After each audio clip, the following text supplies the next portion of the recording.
नमस्कार, स्वागत है आपका एएनबी न्यूज में। आप देख रहे हैं उत्तर भारत और मैं हूं आपके साथ सदफ फातिमा। बुलेटिन की शुरुआत करेंगे। हिमाचल प्रदेश विधानसभा में विपक्ष के नेता और भाजपा नेता जयराम ठाकुर ने ऑपरेशन सिंदूर पर कहा कि पहलगाम आतंकी हमले में जिनके सिंदूर उजाड़े गए हैं, इसीलिए इस ऑपरेशन का नाम सिंदूर होना चाहिए और सिंदूर ऑपरेशन को अंजाम दिया गया है। 9 ठिकानों पर हमला किया गया और जो लोग सबूत मांगते थे कि सबूत दीजिए, आज उन्हें सबूत मिल गया होगा। देश की सेना और पीएम मोदी को बधाई। पीएम मोदी के इस फैसले का हम अभिनंदन करते हैं।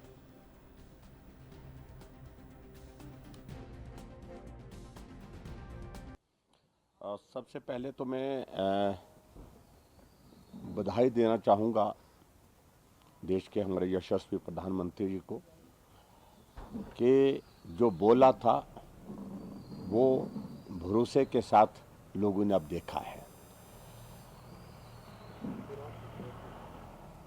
22 अप्रैल को जिस जघन्य घटना को अंजाम दिया था आतंकवादियों ने पहलगाम की उस धरती पर, जहां देश दुनिया के टूरिस्ट घूमने के लिए आते हैं, आनंद के लिए आते हैं, परिवार के साथ आते हैं, वहां निर्दोष लोगों की हत्या की थी। और ये पहली बार ऐसा वाक़या देखा गया था जहां धर्म पूछ पूछ करके गोलियां चलाई गई थी। और शायद मुझे लगता है कि इसी बात को ध्यान में रखते हुए कि जो हत्याएं हुई थी वो पुरुषों की थी और उनके परिवार के सदस्यों को छोड़ दिया गया था कि ये संदेश मोदी तक पहुंचाएं। और शायद इसी बात को ध्यान में रखते हुए भारत की सेना ने आदरणीय प्रधानमंत्री जी के साथ जो कार्रवाई करने के लिए जो ऑपरेशन का नाम तय किया, उस ऑपरेशन का नाम भी ऑपरेशन सिंदूर रखा। जहां हमारी बहनों का सिंदूर उजाड़ा गया था, उसी के नाम पर ये सिंदूर ऑपरेशन रखा गया।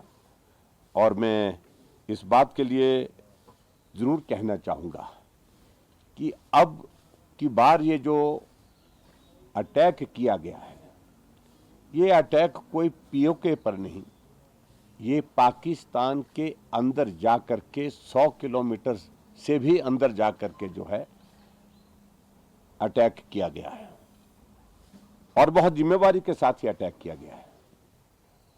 इसमें प्रयास किया गया है, जो सेना की ब्रीफिंग अभी आप लोगों ने देखी होगी, उसमें सिर्फ जो टेररिस्ट एक्टिविटी के जो सेंटर थे, अलग अलग जो इनके टेररिस्ट ऑर्गेनाइजेशंस हैं, उनके जो ट्रेनिंग के साथ साथ में उनको तैयार करके भेजने के जो हेडक्वार्टर्स थे, जो ट्रेनिंग सेंटर थे, वहां अटैक किया गया और 9 स्थानों पर 9 ठिकाने जो आतंकवादियों के जो वो बहुत एक्टिव हुआ करते थे, वहां पर ये किया गया 7 शहरों में। और मुझे इस बात को लेकर के प्रसन्नता है कि जो अटैक हुए इतने सटीक हुए हैं। ब्रेक के बाद एक बार फिर से आप सभी का स्वागत है। आगे बढ़ेंगे। भाजपा विधायक सुधीर शर्मा ने ऑपरेशन सिंदूर की सफलता पर सेना और प्रधानमंत्री नरेंद्र मोदी को बधाई दी है। उन्होंने कहा कि यह कार्यवाही पहलगाम में हुए आतंकी हमले का जवाब है, जिसमें निर्दोष लोगों की निर्मम हत्या की गई थी। सुधीर शर्मा ने बताया कि प्रधानमंत्री अपना सऊदी अरब का दौरा छोड़कर आए और सेना से चर्चा की और सेना को पूरा अधिकार दिया कि जहां भी आतंकी छुपे हैं उनसे बदला ले। उन्होंने कहा कि पाकिस्तान में आतंकियों के 9 ठिकानों को नष्ट किया गया है। सुधीर शर्मा ने भरोसा जताया कि अब पाकिस्तान इस तरह की कायराना हरकत करने की हिम्मत नहीं करेगा।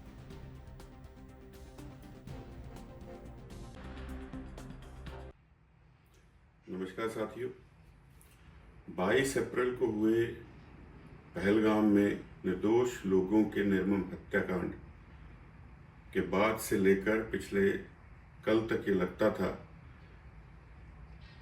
कि क्या उन लोगों का दोष था कि जिनको धर्म पूछ पूछ करके निर्मम तरीके से जिनकी हत्या की गई और उनके परिवारों को छोड़ दिया गया, धर्मपत्नियों को छोड़ दिया गया। और ये कहा, जब एक बहन ने पूछा कि ऐसा क्यों कर रहे हो, मुझे भी मार दो, तो उसने कहा इसलिए जिंदा छोड़ रहे हैं ताकि जाकर के ये बात अपने प्रधानमंत्री मोदी जी से कहना।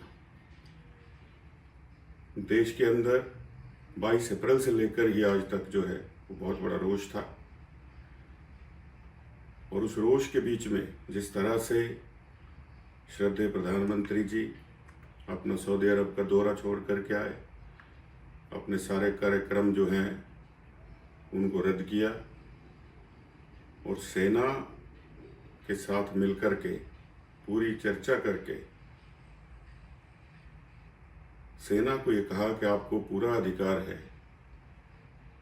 कि किस प्रकार से जो ये आतंकी छुपे बैठे हैं पाकिस्तान के अंदर, इनसे इस निर्मम हत्याकांड का बदला लिया जाए।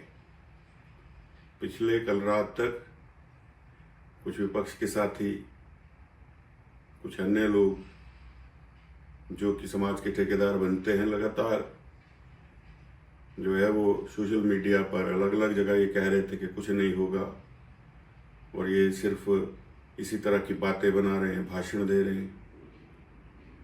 लेकिन उन्होंने कहा था बिहार की अपनी जनसभा में कि जहां भी छुपे बैठे होंगे वहां मिट्टी में मिला देंगे और मिट्टी में मिला। पाकिस्तान में आतंकी ठिकानों पर भारतीय वायुसेना की जवाबी कार्रवाई के बाद देश भर में सुरक्षा एजेंसियां हाई अलर्ट पर हैं। हिमाचल प्रदेश में मुख्यमंत्री ठाकुर सुखविंदर सिंह सुक्खू ने इस मद्देनजर एक बड़ा कदम उठाया। मुख्यमंत्री ने आज अपना प्रस्तावित बंजार दौरा रद्द कर दिया और ताजा हालात की समीक्षा व सुरक्षा रणनीति तय करने के लिए प्रदेश सचिवालय में एक आपातकालीन उच्च स्तरीय बैठक बुलाई। इस बैठक में प्रदेश के मुख्य सचिव, गृह सचिव, डीजीपी सहित सुरक्षा से जुड़े सभी वरिष्ठ अधिकारी शामिल हुए। मुख्यमंत्री ने मीडिया को संबोधित करते हुए कहा कि हमें भारतीय सेना पर गर्व है। सेना के तीनों अंगों ने जिस तरह दबाव के बीच धैर्य, संयम और सटीक कार्रवाई का प्रदर्शन किया वह सराहनीय है। हिमाचल प्रदेश की जनता सेना के साथ खड़ी है और इस कार्रवाई में देश के साथ पूरी एकजुटता दिखा रही है। उन्होंने यह भी कहा कि हिमाचल हमेशा से देश सेवा और बलिदान की भूमि रहा है और प्रदेश के वीर जवानों और शहीदों का इतिहास गौरवशाली है। हमें भारतीय सेना पर बहुत गर्व है। सेना के तीनों अंगों ने जिस प्रकार से दबाव बनाकर सटीक और सही कार्रवाई की है, उसके लिए सेना पर हमें पूरे प्रदेशवासियों को गर्व है। इस अवसर पर मैं ये कहना चाहूँगा कि पूरे हिमाचल प्रदेश की जनता सेना की इस कार्रवाई पर देश के साथ खड़ी है और सेना के साथ खड़ी है। हमारे प्रदेश ने पहले ही देश की एकता और अखंडता के लिए बलिदान दिए हैं। देश के अधिकतम परमवीर चक्र हिमाचल की वीर सैनिकों ने, वीर सपूतों ने जीते हैं और इस जो पहलगाम पर जो आक्रमण हुआ था, पर्यटकों पर नृशंस हत्या की गई, उसका जवाब इस प्रकार सेना ने दिया। हिमाचल की जनता भी इन पर गर्व महसूस करती है और पूरे प्रदेशवासी इस समय देश के साथ खड़े होकर एकजुटता और देश की एकता और अखंडता का परिचय दे रहे हैं।